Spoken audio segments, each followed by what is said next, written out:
Hi, நான் doctor திலகா, general dentist, Lakshmana ஹாஸ்பிட்டல்ல 13 இயர்ஸா பிராக்டிஸ் பண்ணிட்டு இருக்கேன்.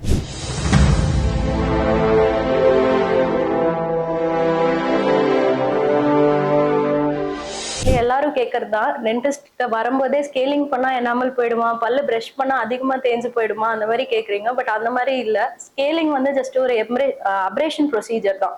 ஜஸ்ட் அதுல இருக்க அழுக்க மட்டும் தான் நம்ம ரிமூவ் பண்றோமே தவிர எனாமலுக்கும் ஸ்கேலிங்க்கும் எந்த ப்ராப்ளமும் இல்ல. தட் இஸ் எந்த டேமேஜும் காஸ் பண்ணாது. பட் அதே மாதிரி எக்ஸஸ் பிரஷிங்க்கும் எனாமலுக்கும் எந்த டேமேஜும் காஸ் பண்ணாது. எனாமல் வந்து ஒரு ஹார்டஸ்ட் சர்ஃபேஸ் டூத்ல. ஸோ வந்து நம்ம பிரஷ் பண்றதுனால எனாமல் தேயாது. அண்ட் ஒரு ப்ரொசீஜர் இருக்கு. பாலிஷிங் பண்ணீங்கன்னா எனாமல் குறையதான் செய்யும்.